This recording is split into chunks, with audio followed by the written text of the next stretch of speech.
there will have been, people would have been prepared for this. Just moments ago, everything changed. No headlines predicted it. No royal correspondent hinted at it. And yet, behind palace doors, a decision was made that's now echoing through history. After years of carefully managed appearances and traditional pageantry, the royal family has made a move that no one expected. Catherine, Princess of Wales, has been named Queen, not Queen Consort, Queen. The title once meant for Camilla, the Duchess of Cornwall, has been quietly passed on.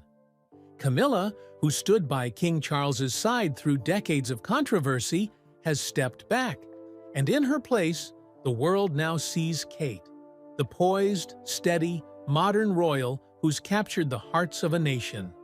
It's not just about changing a name on a seating chart. It's a shift in power, symbolism, and the future of the crown itself. This didn't happen with fanfare or formal addresses. No televised announcement.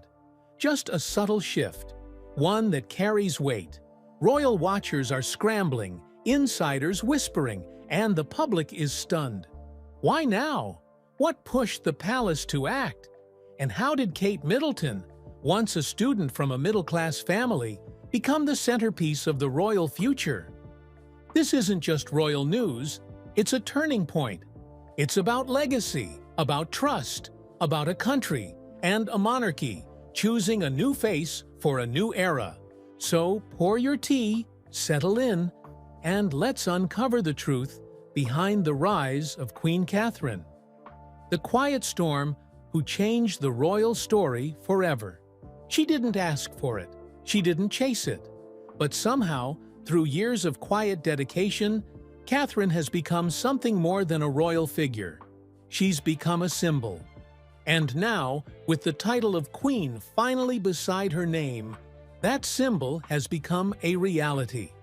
For decades, the public watched as Kate Middleton transformed from a university student in boots and jeans into the face of a modern monarchy.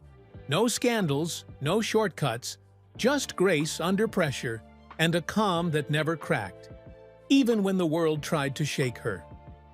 In a family known for tradition, hierarchy, and history, stretching back over 1,000 years, Catherine brought something new: relatability. She wasn't born behind castle walls. She didn't grow up curtsying to dignitaries or eating under chandeliers. Her roots were ordinary, and yet, through all the formality and expectation, she never once looked out of place. That's the magic of her rise. She didn't fit the crown. She reshaped what the crown could look like. People didn't just watch her, they trusted her. While the press swirled with headlines, while scandals bruised the royal image, Kate stayed unshaken. She walked into hospitals, charities, schools, not to pose, but to listen. And people felt that. They saw the way she crouched down to meet a child's eyes, how she hugged grieving parents without waiting for protocol, how she never made a moment about herself, but about the people in front of her. It didn't take speeches or slogans, just presence, just empathy. In many ways, this moment, her becoming queen, feels like a natural step, a quiet coronation that had already taken place in the hearts of the people long before any palace announcement made it official. Because this isn't just about passing a title from one woman to another. It's about shifting the story. Camilla represented one kind of monarchy, complex, controversial, marked by a turbulent past. But Catherine represents the future. She stands for a generation that doesn't want perfection, just honesty. Not distance, but warmth. She reflects a desire for royalty that feels human, for leadership with humility, not entitlement. Her rise is also deeply rooted in public will. Poll after poll showed it. If people could choose their queen, they'd choose her. Not for drama, not for spectacle, but for the steady hand she's always shown. In storms, in silence, in every moment the world looked her way. And now, with King Charles facing serious health concerns And the monarchy facing an identity crisis, that steady hand is more important than ever. Kate didn't reach for power, but power, it seems, found her. And now, with the weight of the crown resting softly on her shoulders, she stands as more than just a royal. She stands as a queen the people wanted, the kind of queen a new era might just need. Camilla's story within the royal family has always been complicated. For some, she's a woman who stood by King Charles through decades of scrutiny and change. For others, she's a living reminder of a love triangle that never quite left the public's memory. No matter how hard she tried, Camilla could never fully step out of Princess Diana's shadow. And perhaps, deep down, she knew she never would. When Queen Elizabeth II publicly gave her blessing for Camilla to be known as Queen Consort, it was meant to be a gesture of final acceptance, a royal stamp of approval meant to ease the past and smooth the future. And for a while, it seemed to work. Camilla performed her duties with a quiet dignity.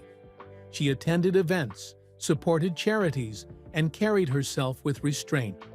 She was never flashy, never tried to dominate the spotlight.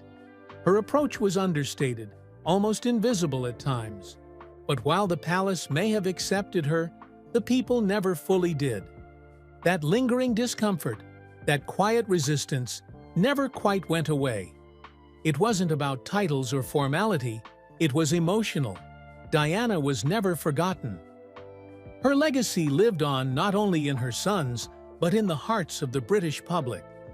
And for many, Camilla's rise felt like a painful rewriting of that story. Even as Queen Consort, Camilla struggled to earn the warmth and admiration the role demanded. The respect? Perhaps. But the love? That was another story. Royalists remained divided. Supporters of the monarchy wanted unity. Others, especially those who had grown up watching Diana, never stopped feeling that something about Camilla's presence just didn't sit right. That's not to say Camilla didn't try. She took on dozens of public engagements, lent her voice to causes like literacy, domestic violence awareness, and osteoporosis research. She did the work. She stood by the king. She followed the playbook. But something was always missing: the connection. Camilla was, in many ways, a symbol of a monarchy that tried to move on from scandal without ever fully reckoning with it. And as the younger generation came of age, that symbolism became a problem. The public wasn't just looking for duty anymore. They were looking for meaning, for relatability, for healing. And that's where Kate stepped in. Camillas Chapter may never close the way she hoped, but her legacy, for better or worse, was shaped by public memory and by the impossible task of following someone the world had never stopped grieving. In the end, she wore the crown, but she never fully held the crowd. Long before the royal titles, designer gowns, and waving from palace balconies, Kate Middleton was just a girl from Berkshire, with a quiet smile and a life that looked a lot like anyone else's. No royal lineage, no aristocratic estate, just a small-town upbringing, a tight-knit family, and the kind of grounded childhood that seemed worlds away from Buckingham Palace. Born on January 9, 1982, Catherine Elizabeth Middleton was raised by Carol and Michael Middleton, self-made entrepreneurs who built their party supply business, Party Pieces, from the ground up. Her childhood was filled with school sports, family dinners, and countryside walks.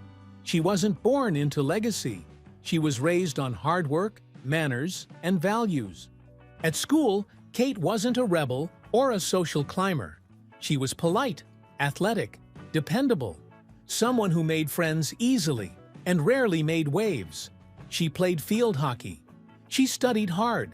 She supported her siblings, Pippa and James.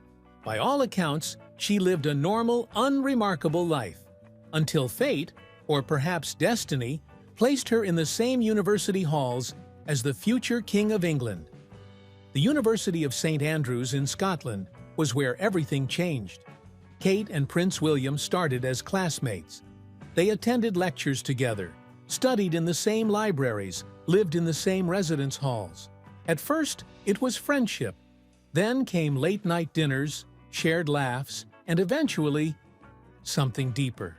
But even as their relationship quietly bloomed, Kate didn't act like someone dazzled by royalty. She didn't chase the limelight or leak stories to the press. She didn't play into drama. She remained calm, reserved, and almost elusive, an ordinary girl in an extraordinary situation. When the media discovered who she was and how close she had grown to William, everything changed. Paparazzi followed her every move. Headlines speculated, praised, criticized. The scrutiny was relentless. But Kate didn't crack. She didn't fight back with words. She answered with dignity. She chose silence over spectacle. That was the first sign that she was different. While others might have run, Kate stayed. Not because she needed the attention, but because she believed in what and who she was standing beside. She wasn't just dating a prince. She was quietly preparing for a life no one could truly prepare for. And from those early days in St. Andrews to her first royal wave, Kate showed the world something subtle but powerful. That you don't have to be born royal to carry yourself like one. You just have to earn it. When Prince William proposed to Kate Middleton in 2010, the world let out a collective gasp, not just of excitement, but of relief. Finally, the fairy tale seemed real again. The girl from a middle-class family was about to marry a future king. It felt familiar, almost cinematic. But for Kate, it wasn't about fantasy. It was about stepping into a life of constant pressure, historic expectation, and absolutely no room for mistakes. Their wedding in 2011 was a global event, watched by millions, celebrated with cheers, flags, and tears. The dress, the balcony kiss, the carriages. It was a moment frozen in time, the birth of a new royal power couple. But as the petals were swept off the streets and the cameras faded, real life began. And real royal life is no fairy tale. Kate didn't get time to adjust slowly. From the moment she became the Duchess of Cambridge, she was expected to know how to walk, speak, smile, and serve like someone who'd been born into the job. Royal protocol isn't forgiving. One wrong look, one misstep, one poorly timed comment, and it's front-page news. But Kate never flinched. She studied, she adapted, she watched, listened, and learned. While many expected her to merely fill a role, Kate reshaped it. She didn't try to reinvent the monarchy overnight, but she brought something subtle and profound: quiet professionalism. Whether it was attending a state banquet, representing the crown abroad, or meeting children in a hospital ward, Kate treated every task with the same level of care and humility. She understood the power of presence, not just showing up, but being there fully. And in doing so, she became more than a royal wife. She became a partner to William, not just in title, but in duty. Side by side, they navigated official trips, charitable projects, and endless media attention. But behind the scenes, Kate was becoming something else entirely. A central figure in the royal family's evolution. She wasn't just fulfilling obligations. She was defining a new standard. Because for Kate, duty was never just about responsibility, it was about purpose. And as the years passed, she didn't just wear the crown's weight well, she made it look like it belonged. It started with quiet admiration, a few smiles exchanged with children at events, a warm hug for a grieving parent, a calm, steady gaze during national moments of tension. Over time, those moments added up, and slowly, without press releases or royal decrees, Kate Middleton became something more than a duchess. She became the people's queen. Not officially, not yet. But in the eyes of the public, the crown had already begun to shift. What made her rise so powerful wasn't her title. It was her tone, She didn't talk down to people. She didn't pretend to understand things she hadn't lived. Instead, she listened. She learned. She stepped into rooms as a royal, but acted like a human being. And that humanity, rare in the polished world of royalty, struck a chord. Where others clung to tradition, Kate found balance. She respected the rituals. She followed protocol. But she also knew when to bend, when to soften, and when to simply be herself. That made her real, and that made her beloved. People started to see her not just as William's wife or a future queen, but as someone they could trust. Someone who showed up, not because a camera was waiting, but because she cared. Her patronages weren't hand-picked photo ops. They were long-term commitments: children's mental health, early childhood development, maternal care. Kate didn't just endorse these causes. She championed them. She sat with nurses in underfunded clinics. She knelt beside children learning to speak. She spoke with honesty about parenting, about pressure, about the emotional toll of modern life. And every time she did, the public leaned in closer. Not because she was a celebrity, because she was real. It didn't take long before comparisons to Princess Diana began. Not in a tabloid, dramatic way, but in the way people spoke about Kate's heart. The way she made them feel seen, heard, understood. It wasn't imitation, it was recognition. The same light, now shining through someone new.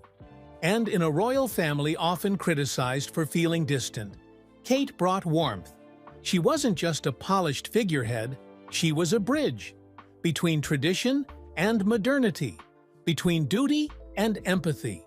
So, when the whispers began that maybe Kate, not Camilla, should be queen, it didn't feel rebellious. It felt inevitable. Because sometimes a crown isn't given, it's earned. And for many, Kate Middleton had already earned it long before it was placed on her head. For years, the royal family kept its cards close to the chest. Titles were discussed behind closed doors. Decisions were weighed, debated, and shelved for later. But when King Charles's health concerns became public, everything changed. What once felt far off suddenly became urgent. Inside the palace, the conversations grew quieter and more serious. Sources say a series of private meetings unfolded over several months. Senior advisors, legal experts, family members, all gathered to face a truth that could no longer be ignored. The monarchy needed to plan for the future. Not next decade, not next year. Now, the focus quickly shifted to one question: who will carry the crown's weight if Charles can't? Prince William was the obvious heir, but the monarchy has always been about more than the sovereign. It's about stability, image, and connection. And right now, in a world full of noise, the royals needed a figure the public could rally around, a symbol of strength and trust. That symbol, they realized, was Catherine. She had already proven herself countless times. Her popularity was unmatched. Her approval ratings soared. She never chased attention, never stumbled under pressure, and never let the family's private tensions spill into public mess. She was calm in crisis, kind in chaos, dependable, even when everything else felt uncertain. The decision wasn't made overnight. There were concerns. There were doubts. Camilla had been promised the title of Queen Consort by the late Queen Elizabeth herself. A public declaration meant to end decades of debate. Taking that title away, even quietly, would raise eyebrows, maybe even spark backlash. But in the end, tradition gave way to necessity. This wasn't about rewriting history, it was about writing the future. The shift was subtle. No breaking news alert, no flashy announcement. But when the palace began referring to Catherine as Her Majesty the Queen, insiders knew the decision had been made. Camilla, while still respected, would step back. Kate would step forward. Some within the family were surprised. Some, sources say, were deeply moved. Others, perhaps not so quietly, disagreed. But the choice had been made with one clear goal in mind: preserve the monarchy, reconnect with the people, and place the crown where it would be safest, in hands the public had already embraced. It was a royal reshuffle no one saw coming, but inside the palace they knew. This wasn't just a change in title, it was a shift in destiny. Camillas' story within the monarchy isn't over, but it has entered a new phase.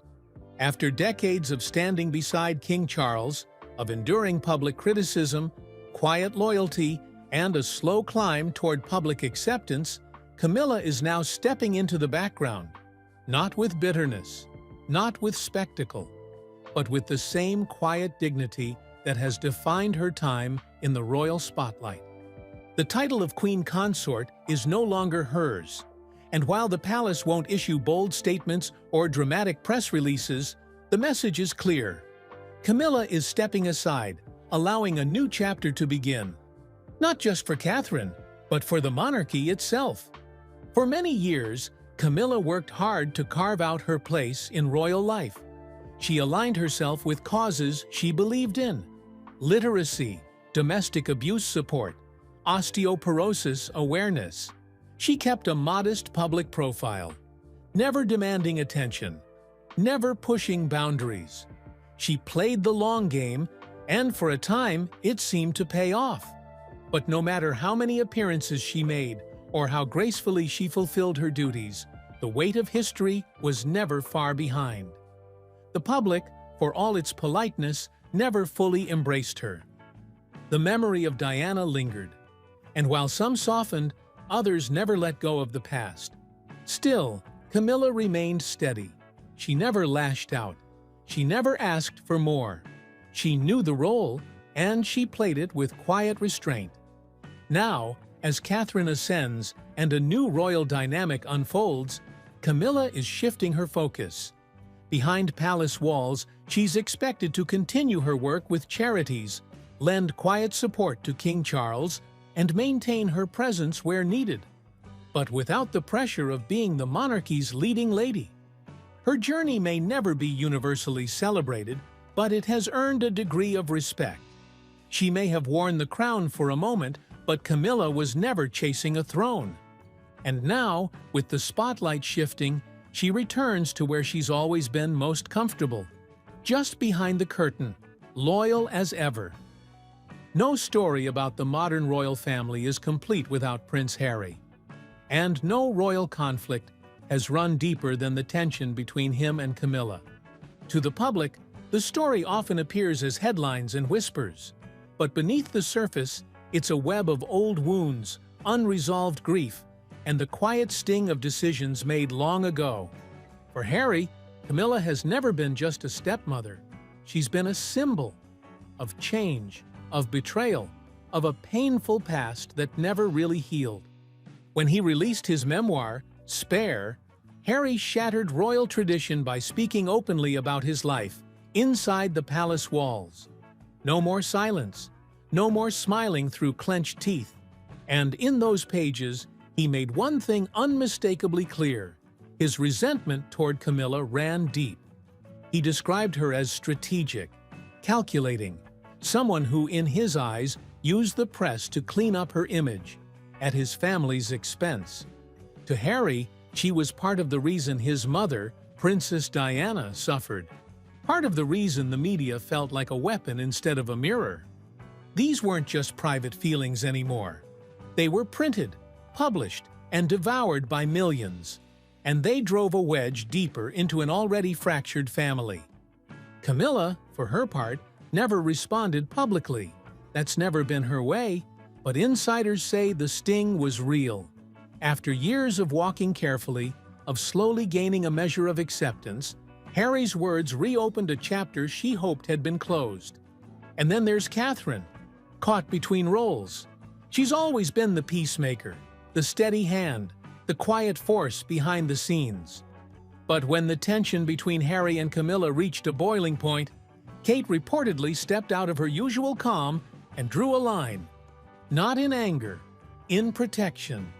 Sources close to the palace say Kate believed silence would be misread as approval, that to stand by and let damaging comments go unchallenged would undermine everything the family had tried to rebuild. She stood not just for Harry's pain, but for the integrity of the monarchy. It was a turning point, not just for her public image, but for her place within the royal power structure. Kate was no longer simply navigating tradition, she was shaping it. And while Harry remains distant, his influence continues to ripple through the family. He may have stepped away from royal life, but his voice and the wounds he carries are still echoing inside the palace walls.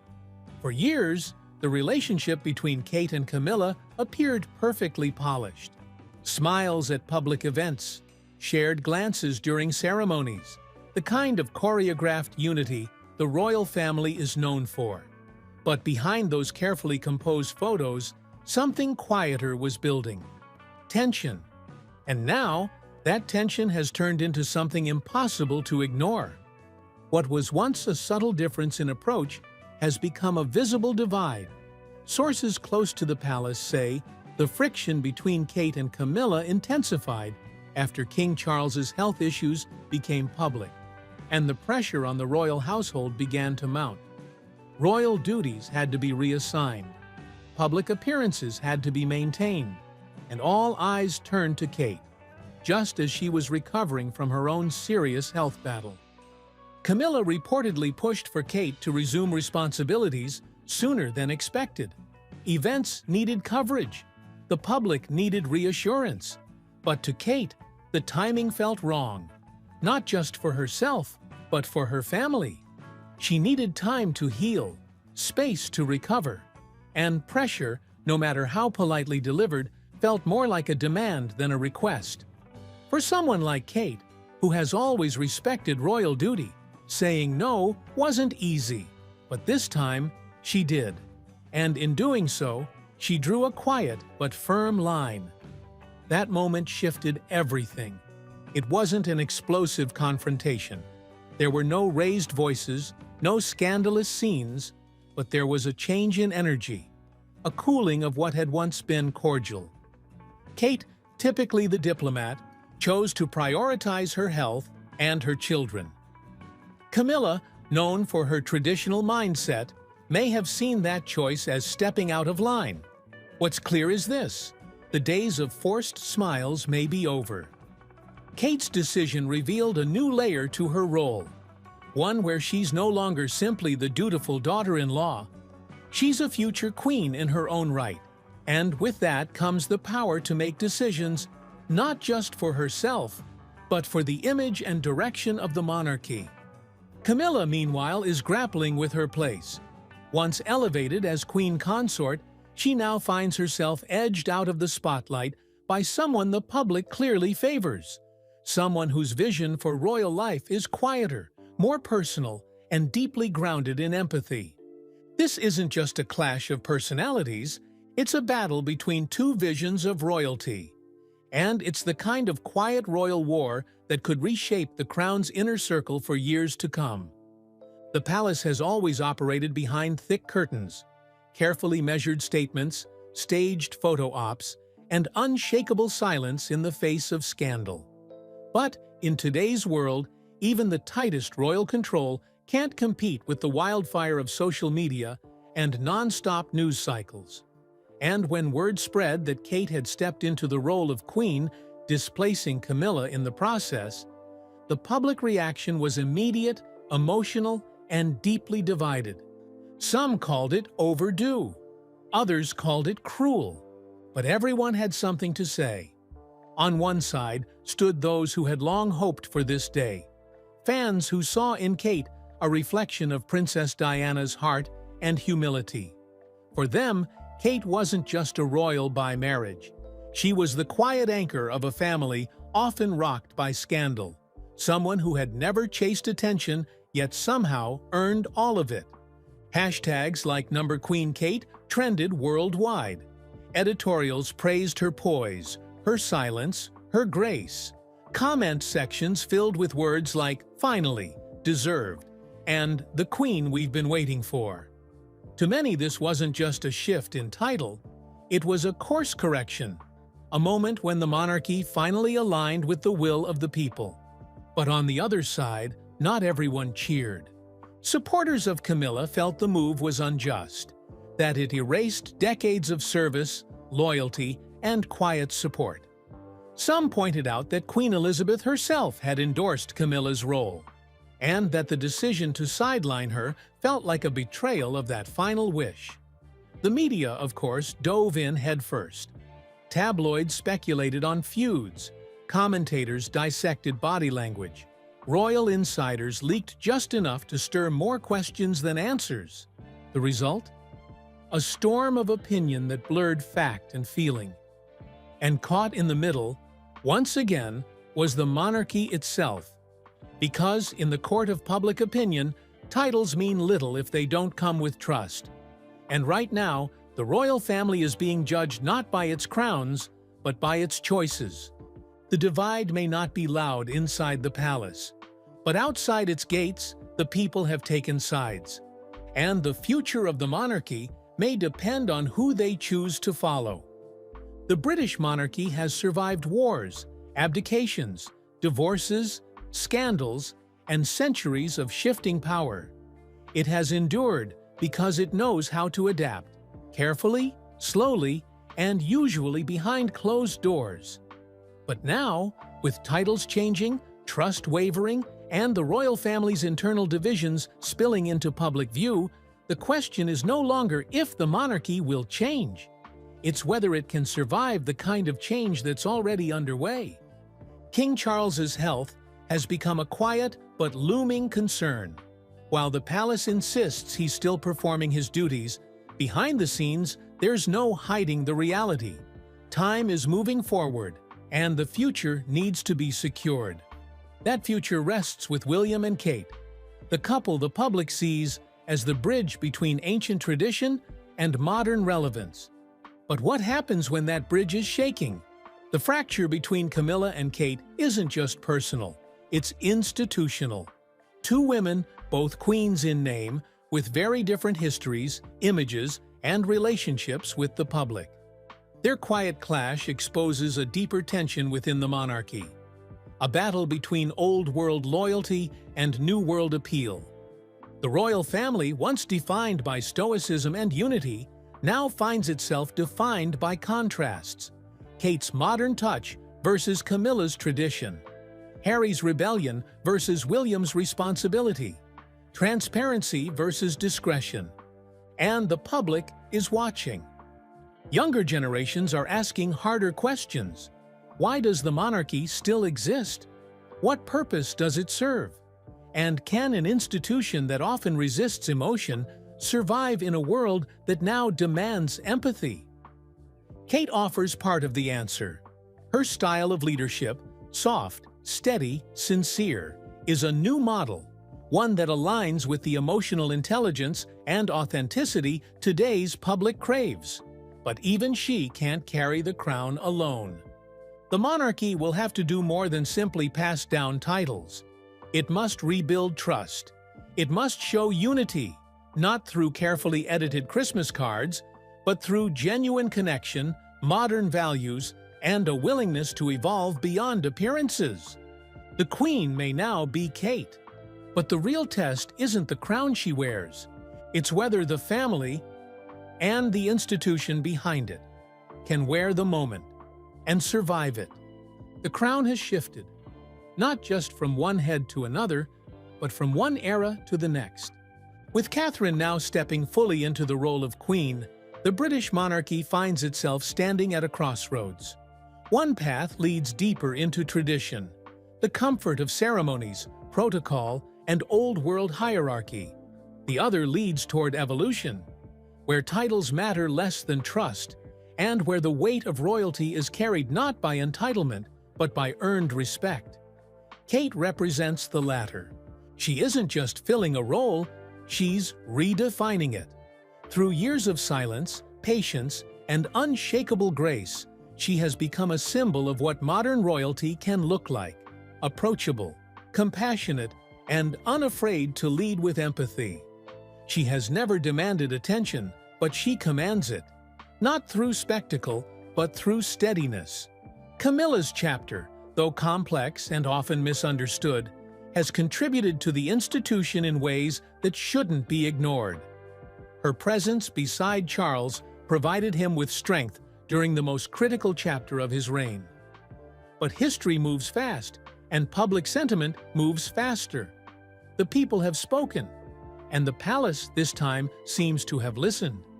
Now the eyes of the world turn to William and Kate, the couple expected to lead a bruised monarchy into a future that demands more than ceremony. It demands meaning, real presence, real connection. Will the royal family meet that moment? Will it heal the fractures within its own walls? With Camilla? With Harry? With the public itself? No one knows for sure. But if the monarchy is to survive this century and the next, it will not be because of bloodlines or thrones. It will be because of the people who wear the crown, and how they choose to serve those who gave it meaning in the first place. Kate Middleton didn't inherit her power. She earned it. And now, as Queen Catherine, she carries not just the title, but the hopes of a nation searching for something steady, something sincere, and something worth believing in again. The future of the monarchy has begun, and it begins with her.